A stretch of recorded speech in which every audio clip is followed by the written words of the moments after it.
मित्रांनो, कल्पना करा, साल 1659.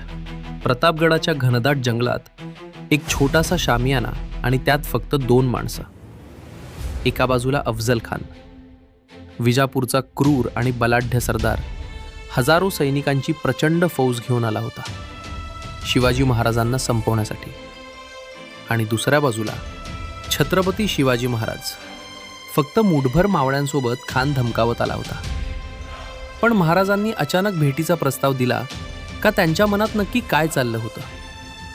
ही फक्त साधी भेट होती का, की काहीतरी मोठं गुपित? खरं गुपित असं होतं, महाराजांनी प्रत्येक गोष्ट आधीच आखून ठेवली होती. जागा निवडली, प्रतापगडाच्या पायथ्याशी डोंगर आणि जंगलांनी वेढलेली, जिथे खानाच्या तोफा, घोडे, हत्ती सगळं निष्प्रभ ठरणार होतं. रस्त्यांवर झाडं अर्धवट कापून तयार ठेवली होती. एका इशाऱ्यावर सगळे मार्ग बंद होणार. आणि स्वतः महाराज त्यांनी अंगाखाली हलकं बख्तर घातलं होतं. डाव्या हातात वाघनख लपवलं होतं आणि उजव्या आस्तीनात बिच्छू छुरा. सगळं शांत, सगळं तयार.